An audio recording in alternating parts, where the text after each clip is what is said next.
안녕하십니까. 저는 카이스트 신소재공학과 교수 홍승범입니다. 오늘 저는 여러분들과 함께 신소재 응용을 위한 전자기학 4부 5주차를 시작하도록 하겠습니다. 자, 이전까지 저희는 전자기학에 있어서 가장 중요한 맥스웰 방정식을 배웠었고, 그 맥스웰 방정식을 벡터 미적분학을 활용해서 어떤 물리적 의미가 있는지를 같이 공부해 왔습니다. 자, 이제는 우리가 갖고 있는 그 지식을 갖고 조금 더 나아가서 회로에 대해서 공부를 좀 해보도록 하겠습니다. 근데 회로를 얘기하기 전에 먼저 맥스웰 방정식이 무엇을 풀어줄 수 있는지 다시 한번 복습을 해보죠. 자, 맥스웰 방정식은 우리가 배웠듯이 정적인 그런 현상, 즉 정전기 혹은 정자기 현상도 설명할 수 있지만 전자기파 혹은 빛과 같이 동적인 현상도 우리가 설명할 수 있다는 것을 배웠습니다. 그리고 전하가 위치한 그 자리에서 관찰자가 위치한 자리까지의 거리가 작든 아니면 크든 모두 우리가 맥스웰 방정식을 통해서 이해할 수 있다고 말씀을 드렸습니다. 물론 어중간한 거리도 설명을 할 수 있겠지만 우리가 배우는 이 전자기학에서는 그 어중간한 거리는 크게 재미있는 그러한 위치가 아니겠습니다. 그래서 아주 가깝거나 소스에 굉장히 가깝거나 아니면 아주 멀거나 하는 그러한 현상에 대해서만 저희가 공부를 많이 했었죠. 자, 그러면 우리가 이번 장에서 아까 회로를 말씀드렸는데, 회로라는 것은 결국 전하들의 움직임이나 혹은 거기서 만약에 파가 있다면, 전자기 파나 그러한 파가 있다면 그 회로 안에 제한되어 있다는 것을 우리가 유추해 볼 수 있습니다. 자, 그러한 상황에서도 맥스웰 방정식은 굉장히 유용하게 쓰일 수 있죠. 그래서 이번 5주차에서는 특별히 저주파 영역에서 그 전기 회로의 특징을 한번 공부하는 시간을 갖도록 해보겠습니다. 자, 여기서 우리는 그 회로 중에서도 선형 시스템을 따르는 회로를 생각해 볼 거고요. 거기서 전압과 전류는 모두 사인파를 따른다고 생각해 보겠습니다. 자, 사인파는 주기적으로 사인의 어떤 함수로 표현할 수 있는 그런 함수가 되겠죠. 자, 그렇다고 한다면 우리가 예전에 배웠던 것처럼 복소수 함수로 이것을 표현할 수 있을 겁니다. 복소수 함수로 표현하면 여기 슬라이드에 있는 식처럼 v of t, 즉 시간에 따라 변하는 전압은 v caret 곱하기 2의 i 오메가 t승. 그래서 복수 함수로 이렇게 표현할 수 있을 텐데, 저기서 v caret 앞에 있는 그 개수는 시간에 무관한 그런 상수라는 것을 알 수가 있을 겁니다. 그리고 복수함수에서 실제로 물리적 의미가 있는 그 값은 저 복수함수의 실수변이 되겠죠. 그래서 실수변을 우리가 취하면, 그러니까 실수변을 찾으면 그것이 바로 실제로 측정하는 값과 같은 것이다, 이렇게 알 수가 있을 겁니다. 자, 유사하게 전압뿐만 아니라 전류 혹은 electromotive force, EMF, 즉 전기동력 혹은 전기장도 마찬가지의 함수로 표현할 수가 있는데, 슬라이드에서 보시는 바와 같이 I of t는 I caret 곱하기 2의 I 오메가 t승, 그리고 2의 t, 이건 저기 필기체로 쓴 2가 되겠죠. 2의 caret 2의 I 오메가 t고, 전기장은 볼드하게 이탈릭으로 해서 E of t가 E caret 곱하기 2의 I 오메가 t 이렇게 표현할 수 있다는 것을 아실 수 있을 겁니다. 자, 그러면 이런 상황에서 일단 회로의 구성 성분을 생각해 보도록 하겠습니다.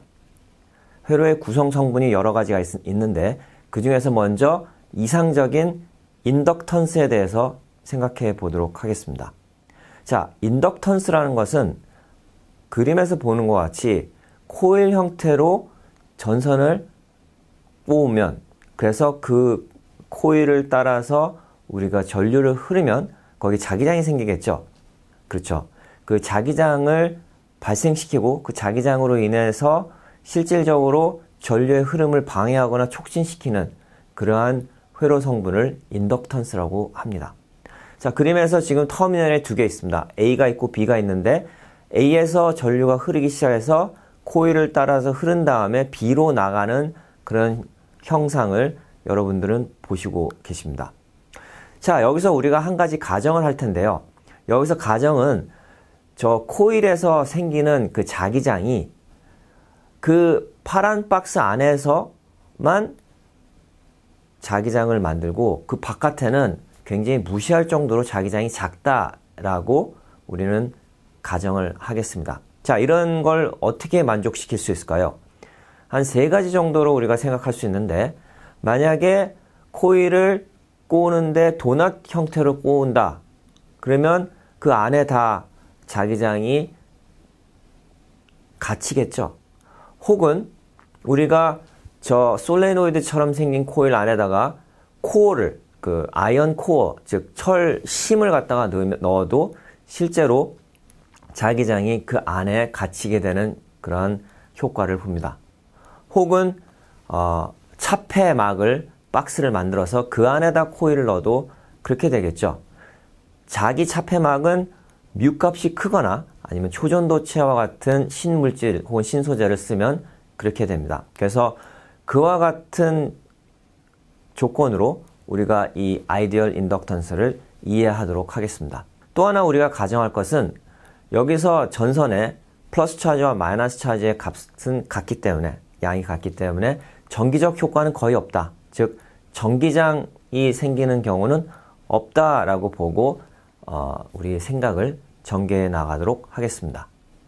자, 그러면 먼저 이런 인덕턴스 성분이 얼마나 전압을 만들어내는지를 한번 생각해 보겠습니다. 즉 A터미널과 B터미널 사이에 전압 강화를 한번 생각해 볼 텐데요.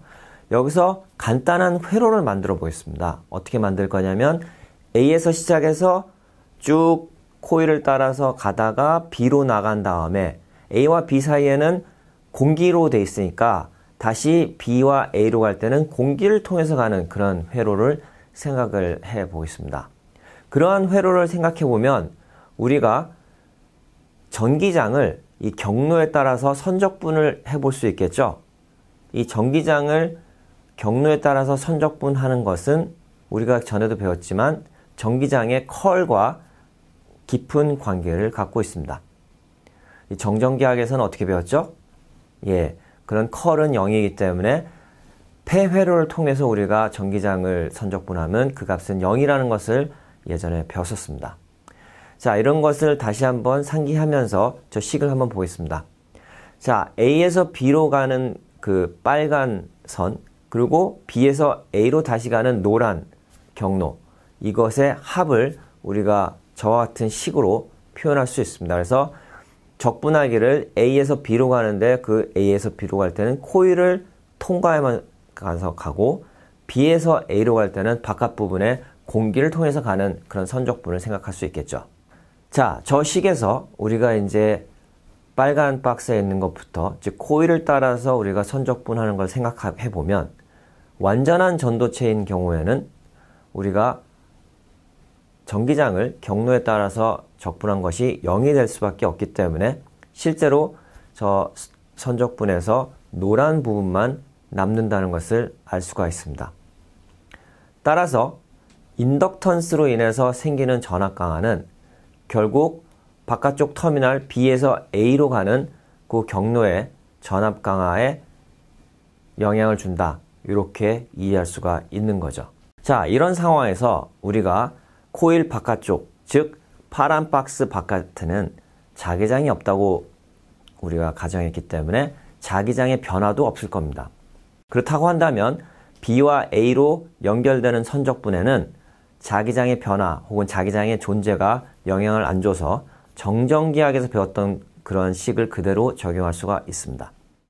그 얘기는 결국 전기장을 어떤 경로를 통해서 선적분하더라도 같은 값이 나온다는 그런 얘기죠.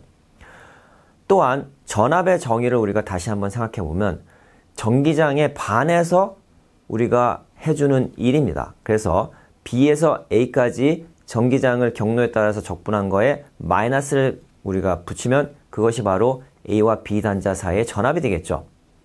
그런 전압은 아까 위에 있는 식과 비교했을 때 수학적으로 같기 때문에 부호만 다르고, 따라서 이것을 이 회로를 통해서 우리가 폐회로 선적분으로 치환할 수도 있는 것입니다.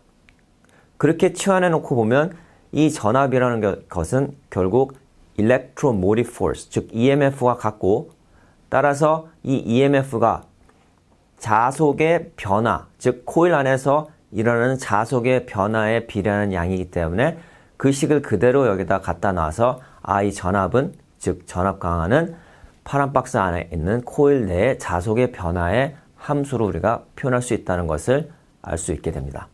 자, 그러면 이제 우리가 저 A랑 B 단자 사이의 전압 강하 V가 아까 말했던 회로를 따른 선적분의 값과 같고, 그것이 결국 electromotive force, 즉 EMF와 같다는 것을 알았으니까 요걸 다른 우리가 아는 식과 한번 결부시키도록 하겠습니다. 자, EMF 기억나시나요? EMF는 우리가 어떻게 배웠었냐면 코일에 흐르는 전류의 시간 미분값, 얼마나 전류가 많이 변하느냐, 요거에 비례한다고 배웠었고, 그 비례 상수를 L, 즉 코일의 인덕턴스로 배웠습니다. 그래서 그 지식을 방금 말한 것과 결합을 하면 그 전압 강하 V는 다름 아닌 마이너스 electromotive force가 되겠고, 그것은 마이너스가 붙었으니까 L 곱하기 DT분의 DI라는 것을 알 수가 있습니다. 그리고 전류, 전압, 또 모든 것을 복수함수로 표현한다고 했으니까 DT분의 DI를 해보면 바로 I 오메가 I라는 그런 식이 나오는 걸 알 수 있죠. 앞에 I는 소문자 I로서 허수 부분을 얘기해주고, 뒤에 I는 대문자로서 전류가 되겠죠. 그래서 그거를 대입해주면 전압 V는 소문자 I 오메가 곱하기 LI, 대문자 I가 되겠죠. 곱한 것과 같다라는 것을 이해하실 수 있을 겁니다. 자, 우리가 그래서 얻은 식, 즉 V는 I 오메가 LI는 전압과 전류 간의 상관관계를 보여주고 있습니다. 잠깐 다른 얘기를 해보겠습니다. 신소재 공학을 하는 사람들은 바로 동기와 그리고 경로에 대해서 배웁니다. 즉, 어떤 사람이 어떤 행위를 했을 때 그 사람이 왜 그랬지? 동기가 뭐였지? 라고 물어보는 것 같이 생각할 수 있고, 또 하나는 그런 동기가 있었는데 어떻게 실행을 했지? 같은 동기가 있어도 실행을 못하는 경우가 있겠죠. 예를 들어서 날씨가 너무 춥다. 그러면 예를 들어서 범죄를 저지르고자 하는 사람이 추워서 못하는 경우도 있습니다. 즉, 범죄의 동기는 있었지만 날씨가 너무 추워서 행위로 실천하지 못한 예가 있겠죠. 그와 같이 어떤 행위가 일어나는 데 있어서는 동기도 중요하지만 그러한 행위를 가능케 하는 경로도 중요합니다. 그래서 신소재 공학에서는 연력학과 상변태, 즉 thermodynamics와 phase transformation을 다 배우는 거죠. 자, 이 식과 그 방금 얘기했던 게 어떤 연관성이 있냐, 이렇게 물어보시는 분들이 있을 겁니다. 자, 전압은 동기입니다. 즉 driving force, 하고자 하는 그런 힘을 줍니다. 그런데 그런 힘이 있어도 경로를 제공하는 것은 결국 전류가 되겠죠. 즉 전류는 흐름을 얘기합니다. 이게 잘 흐르냐 못 흐르냐는 것은 동기도 중요하지만 그러한 경로를 표현하는 전류의 함수를 우리가 알아야 된다는 것이죠. 그래서 동기와 경로를 묶어주는 그런 식이 바로 V는 I 오메가 LI가 되겠습니다. 즉 I 오메가 L이 경로를 제공하는 셈이죠. 그래서 동기와 경로를 한 식으로 우리가 표현할 수가 있는 것입니다. 또 하나 우리가 생각할 것은, 자, 저 회로에서 우리가 인덕턴스라는 회로를 생각했고 그 인덕턴스는 코일로 이루어졌다, 이렇게 말씀을 드렸습니다. 그런데 이 코일의 특징을 얘기할 때 우리는 코일이 많이 꼬여 있느냐 적게 꼬여 있느냐 혹은 내부에 어떤 일들이 일어나느냐에 대한 질문을 하지 않았습니다. 그냥 저걸 하나의 집합, 하나의 그룹으로 생각해서 그룹의 특성으로 생각했죠. 그래서 영어로는 그걸 lumped elements라고 합니다. lumped. 그냥 모아져 있다 혹은 묶여져 있다 이렇게 생각할 수 있겠죠. 이러한 lumped elements에는 inductance 말고도 resistance가 있고 capacitance가 있습니다. LCR이 되겠죠. 회로로 말하면. 그러한 LCR의 요소들을 우리가 앞으로 배우게 될 텐데 여기서 배울 때 우리는 내부에 어떤 일이 일어나는지는 크게 신경 쓰지 않을 겁니다. 그런데 신소재 공학에서 우리가 또 생각해야 될 것은 소재의 어떤 특징 혹은 특성을 우리가 말할 때 집합체로서의 특징을 얘기할 때 우리는 거시적 특성이라고 하고 그 집합체를 구성하는 개개의 어떤 요소들의 특징을 말할 때는 미시적 특성이라고 얘기를 합니다. 그래서 우리가 그 거시적 특성을 좀 더 잘 이해하려면 사실은 미시적 특성에 대한 이해도 같이 병행이 돼야만 종합적인 지식을 갖고 우리가 얘기할 수가 있는 겁니다. 하지만 이 회로에서 우리가 다룰 때는 그 미시적 특성을 잠시 잊고 거시적 특성에 대해서만 다루도록 하겠습니다. 지금까지 경청해주신 여러분께 감사의 말씀 드립니다.